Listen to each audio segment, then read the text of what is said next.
3 new cases of coronavirus have been confirmed here in Ontario. 2 of the patients in Richmond Hill and Ajax have recently traveled from Iran. That brings the number of confirmed cases of COVID-19 in Ontario to 11. Today's cases involve a 34-year-old woman with a travel history to Iran. She arrived at Mackenzie Health in Richmond Hill on Thursday with mild symptoms.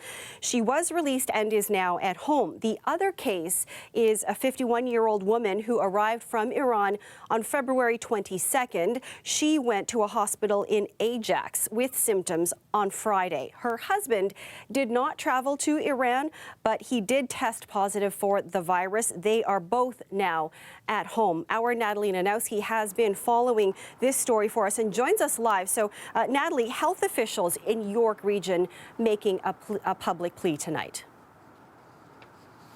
They are, Marivelle. They're asking anyone who may have traveled with this 34-year-old woman to come forward. Now, as you mentioned, she traveled to Iran. She boarded a Qatar Airways flight on February 25th. The flight number is QR483. She had a layover in Denmark and then got onto an Air Canada flight number AC883. Once she landed in Pearson, she then got onto a GO bus number 40 heading eastbound, and she sat on the top deck. Health officials say anyone who came in contact with her may have been exposed to COVID-19. So if you think you may have come in contact with this person, health officials are urging you to call York Regional Public Health at 1-800-361-5653 for further assistance. It is not unusual for us to possibly get additional cases in the coming days and weeks. The comforting thing is that all of these cases can be linked to travel abroad. And we are not seeing any cases pop up in the community that have no linkages at all. Even though health officials maintain that the risk of an outbreak remains low, earlier this week, Canada's Minister of Health urged Canadians to get ready. Making sure that you do have enough supplies. If someone in your family becomes ill, if you yourself become ill, that you have what you need to survive, for a week or so without going out. But most people aren't stockpiling food just yet. No, we bought what we normally buy. Nothing different. You still can go outside and have food. Having a week's worth of food stockpiled, having a month's worth of food stockpiled is not an option for individuals who are making use of food banks. Those helping the city's most vulnerable are preparing for an emergency. The Daily Bread Food Bank has a plan in place to keep its volunteers safe in case there's a pandemic. It might involve things like decreasing the amount of shopping that individuals at food banks do and maybe provide more of a ready-to-go kit. Limiting or changing the way people interact is top of mind at public gatherings, including one of the largest mining conferences in the world, taking place in Toronto this weekend. One of the things that we've come up with is a different kind of handshake. Instead of shaking people by the hand, you can touch people on the back of the wrist. There, you'll see stationed around here all sorts of hand sanitizers and tissues and everything else. As for those 3 new cases, Marivelle, all of them are in self-isolation at home. And if you remember the 3 first cases that were announced in Ontario, those 3 people have now fully recovered. All right. Thanks for this, Natalie. Now, worldwide, the number of confirmed coronavirus cases is 85,000. The U.S. announcing today it is introducing new measures to help prevent the virus from spreading. We are expanding existing travel restrictions to include any foreign national who has visited Iran within the last 14 days. The government is also raising warnings for Americans traveling to hard-hit regions in Italy and South Korea. Donald Trump confirmed the first COVID-19 death in the U.S. It happened in the U.S. West in Washington, where a state of emergency has been declared. Trump is maintaining, though, there is no reason for panic. There will be no lockout or strike by the city's 5,000 outside workers. A tentative 5-year deal was reached last night after days of intense talks. As Kelda Yoon reports, for hockey parents, it's a sigh of relief. It's business as usual at Leaside Arena. Parents glad the show will go on. We heard about it through an email blast this morning. An email bearing good news that the rink will remain open after the union and the city were able to reach a deal. Shannon Crookston manages 2 hockey teams. She's also a passionate hockey mom. All 4 of the boys play hockey, all in different arenas across the city. So yeah, we're very happy that it's okay. A lockout or strike by the city's outside workers would have not only resulted in rec centers and rinks being closed, but would have disrupted garbage collection. Union President Eddie Mariconda addressed the media briefly this morning. We love working for the city, its residents, and are happy there will be no disruption to these vital services. He called the deal a good one for both workers and the city's residents, a message Mayor John Tory echoed. This 5-year agreement is timely, it is affordable, and is responsible. Details of the tentative agreement will remain under wraps until both the union and city council have a chance to review the deal and to vote on whether to ratify it. Now, the union has said repeatedly in the past that job security for senior employees was the main sticking point. They want to make sure that those jobs are not lost to privatization. There were no plans that's sitting on my desk or anywhere else to privatize anything in particular. Really, what happened here is we had a negotiation. I can't get into what was agreed to in the end, but there were issues on both sides that had to be addressed, and I think the results is what's important. Back at the arena, Kevin Higgins is just glad his son, number 71, and his teammates won't have to have their playoff games canceled or moved to another arena. They played a 36-game regular season, and a lot of hopes and dreams for young hockey careers hinge on the next few weeks. So yeah, it's great that's not interrupted for them. All I wanted to do was just play in the playoffs. Both sides will vote whether to ratify the agreement next week. Kelda Yoon, CBC News, Toronto. Let's check in with Christina for our first look at the weather. So Christina, beautiful sunshine today. I'm not even sure if it was that cold. It was so nice.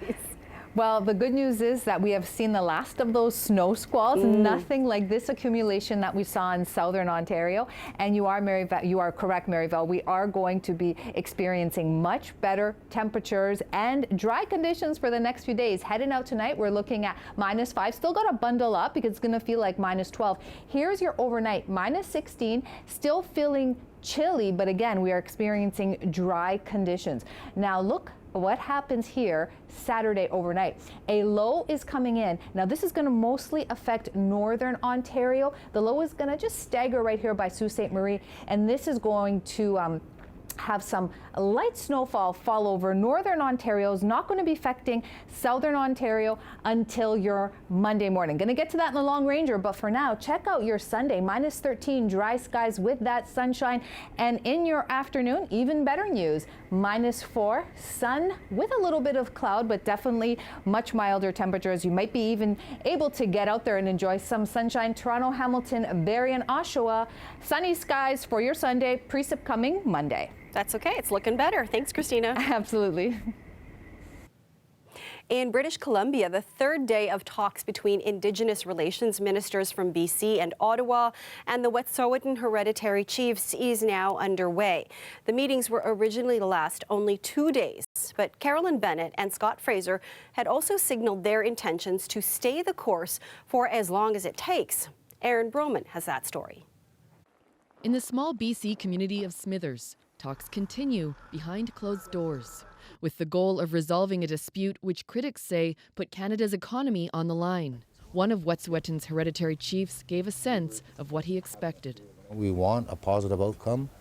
We want our lives to go back to normal, and we'd like to see Canada get back on its feet, because currently this whole entire situation started with invasion of our territory and the building of a pipeline. The talks between the hereditary chiefs, Ottawa and BC, began Thursday with the arrival of Crown Indigenous Relations Minister Carolyn Bennett. Most of those chiefs opposed the Coastal GasLink pipeline through their territory. We will talk about rights and title. We will talk about the environment, climate change, the effects that we can make today for the future for everybody. As a precondition to the talks, the RCMP has stopped patrolling a local road, and Coastal GasLink has temporarily halted construction on the disputed pipeline. As for the ministers, they say they're willing to stay the course until they reach some kind of agreement. It's 150 years of broken promises and of cynicism, and that is completely understandable about will the government do what they said they're going to do. Bennett says the hope is to create a true partnership. Former NDP MP Nathan Cullen has heard what the chiefs have asked for. He's attending the talks as liaison between the community and the BC government. The recognition of rights and title, the affirmation of those rights and title. This is the nation that brought forward a very important Supreme Court case back in 1997 and were successful in lots of terms, but not the final chapter. They want to write that final chapter with BC and Canada. The chiefs have previously offered alternative routes for the pipeline. And again, we are offering them an olive branch, and our hope is that they take it. Meetings over the past 2 days have gone late into the night. Some via trains that had been cancelled because of the blockades in Ontario and Quebec are now running again.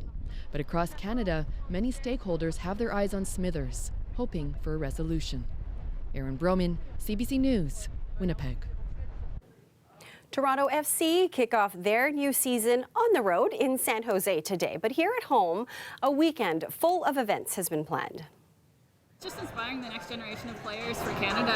It's a great group of girls here, and it's just having some fun and just letting them enjoy the game. Earlier today, MLSE held a soccer clinic for girls aged 7 to 10. They were coached by 2012 Team Canada bronze medalists Melanie Booth and Janelle Foligno. The Olympians went through basic drills with the young players. TFC is hoping to come back stronger than ever this year after they lost to the Seattle Sounders in the MLS final last year. Celebrations continue tomorrow across the GTA.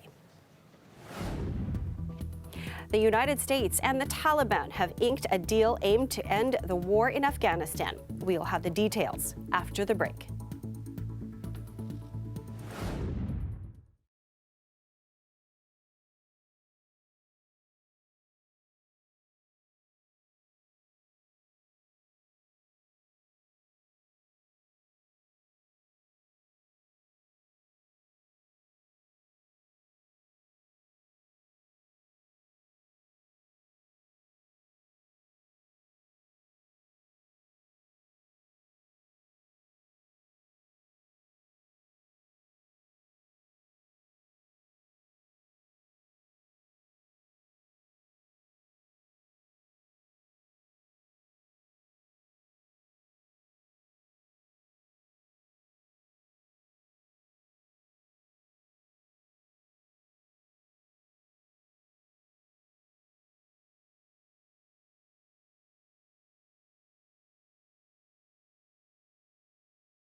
Today's a big day for all the Democratic presidential hopefuls, but none more so than former Vice President Joe Biden. Democrats are going to the polls in South Carolina, the first state with a significant African-American population to hold a primary. And Biden is counting on the support of Black voters to keep him in the race. Katie Simpson has more from Columbia, South Carolina.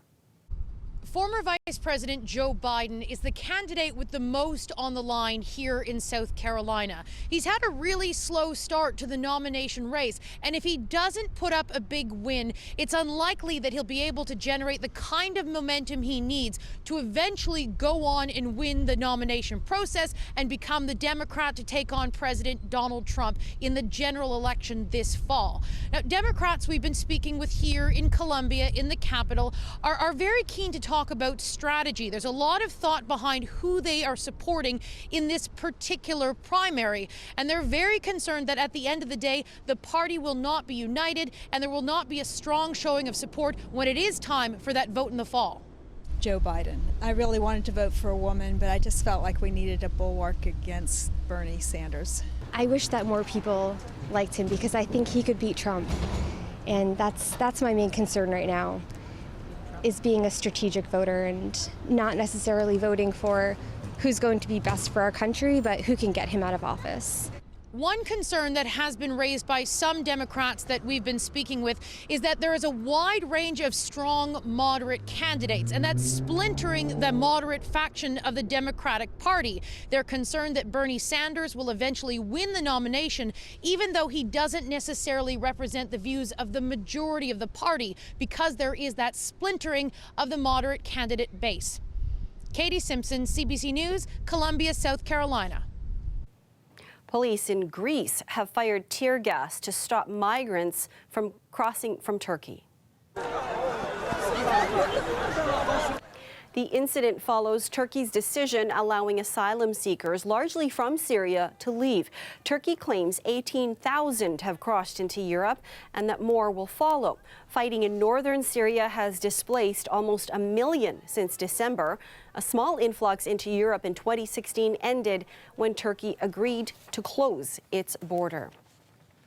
The United States and the Taliban have inked an agreement that could signal the end of the 18-year conflict in Afghanistan. It was signed in Doha after more than a year's negotiations. Melissa Kent has the details. The provisions of the deal signed in Doha call for the withdrawal of all U.S. and NATO troops from Afghanistan within 14 months if the Taliban sticks to its pledges, prevent al-Qaeda from operating in areas under its control, launch talks with the Afghan government to map out a political settlement. Secretary of State Mike Pompeo was on hand for the signing, which he called a first step. We will closely watch the Taliban's compliance with their commitments and calibrate the pace of our withdrawal to their actions. This is how we will ensure that Afghanistan never again serves as a base for international terrorists. The U.S. invaded Afghanistan after the September 11th attacks. It only took a few months to topple the Taliban government and send Osama bin Laden and al-Qaeda scrambling to Pakistan. But the war has dragged on for almost 2 decades. At a press conference today, Donald Trump thanked everyone involved in brokering the deal, which allows him to fulfill a key campaign promise. Had tremendous success in Afghanistan in the killing of terrorists, but it's time, after all these years, to go and to bring our people back home. In the capital, Kabul, people took to the streets to express their joy, their hope this deal will usher in a new day for Afghans. Our people can mark it as the time when our quest for sustainable and dignified peace moved from desirability to feasibility and credibility. But there are many prickly unknowns ahead, including the release of 5,000 Taliban prisoners, a precondition to political talks, and women are worried that protections gained over the last 18 years will be eroded or bargained away. Right now, women's concerns are considered seriously and their voices are heard. But the question is that when the Taliban comes to the country, would they accept women in the same way or not? Under the Taliban, women were banished from public life. prevented from going to school and holding jobs, public stonings and floggings also became commonplace. Melissa Kent, CBC News, New York. Coming up, coronavirus is not only affecting travel, it's also having a major impact on the movie and entertainment business. We'll find out what that means for some highly anticipated new releases after the break.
From billions of dollars at the box office to mask couture fashion, COVID-19 has had unpredictable impacts on numerous industries in entertainment and art.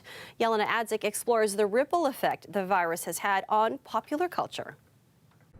Let's start with the movie business. It's staggering to think that theaters in China, the world's second largest box office market behind the US and Canada, have almost entirely shut down. For context, last year, China's box office hit a record $9.2 billion, which is more than 20% of worldwide revenues. Now, the link between Hollywood and China is pronounced, with productions such as Mulan. The Disney remake stars Wuhan-born Liu Yifei in the title role, and much of the film was shot in China. But despite a North American release date of March 27th, plans for a Chinese release date are now up in the air. Similarly, No Time to Die, the new James Bond flick, has seen its Beijing premiere and press tour canceled. And the impact is also being felt outside of China. In Italy, production in Venice has been delayed on the latest Tom Cruise-featured Mission Impossible. Fears about the coronavirus situation led some to draw comparisons to the 2011 thriller Contagion. Gwyneth Paltrow, who starred in that movie, posted this pic of herself wearing a face mask, writing, "I've already been in this movie." More of art imitating life in the fashion world, where masks were a regular feature of not only the attendees, but some designers even incorporated stylized versions into their runway shows. Shanghai Fashion Week was postponed. Seoul Fashion Week has been canceled, as have many other major events. K-pop superstars BTS canceled April dates in its hometown of Seoul, South Korea. Even theme parks have shuttered, including Shanghai Disneyland, Tokyo Disneytown, as well as Universal Studios Japan. It's obviously devastating for business. Well, most businesses. As it turns out, remember that onyx black mask that Gwyneth Paltrow wore in that satirical selfie? Well, it's sold out around the world. Yelena Adzik, CBC News, Toronto. Christina's back with our long-range forecast. So you're seeing a bit more sunshine in store for us? Absolutely. We can enjoy some sunshine tomorrow at 1 degree above zero. Very good for us. We're also enjoying dry skies for this evening in case you're heading out. But here's what's happening Sunday evening. We're going to be at -5 in Toronto. Again, dry. Very good for us. We've certainly seen abundance of those snow squalls. But here's where the change up is going to happen. Sunday into overnight here, we're seeing that low pressure system come on in over northern Ontario. Now this is going to bring us some light snowfall. And in southern Ontario, right here, that green area, well, this is where the changeup is going to happen. Looks like we're going to start our work week with some showers. But temperatures are still pretty mild. Toronto at 2 degrees, St. Catharines at 3. But again, we are starting off our work week with some showers, but more mild temperatures. Let's take a look at Toronto for the next 7 days. Here's your beautiful sun for tomorrow, for Sunday. So it's a great day to get out there and enjoy that sunshine. Here's your precip for your Monday, but again, we are above zero. And then Friday, here's our next system come in, but again, above zero and pretty mild temperatures for the week. Mississauga, again, enjoying that sun for tomorrow, precip for Monday, and this is going to linger into Tuesday and even into your Wednesday. Thursday, it's dry, and then Friday, that precip comes on back. Brampton, Sunday again, clear skies, sunshine, and then here's your precip that's going to linger Monday into your Wednesday, and then Friday, the next system will be coming in with a little bit of that snowfall. Ottawa, in case you're heading to Ottawa, you are going to be able to drive there tomorrow because, again, good conditions, but it's a little bit colder, -4. Monday, here comes that precip. Clear skies for Tuesday, precip back on Wednesday. Okay, thanks for this, Christina. My pleasure. While it may not be dark enough to see its brilliance, one thing you can check out this weekend in the GTA is the Winter Light Exhibition. The Light Festival, which showcases exhibits created by local artists from around Ontario, features 21 pieces, including one called Lumina, an immersive installation that uses light and color to create a three-dimensional optical elusive cocoon. That's the exhibit in the red. The entire theme of the show is cocoon. The exhibition runs until March 29th at Ontario Place. It's pretty cool. And that's our show for you tonight. Thank you for watching. You can stay caught up on news anytime on our website, cbcnews.ca. We're going to leave you with some shots of the crisp but beautiful day down on the waterfront in Trillium Park. Have yourselves a great night, everyone.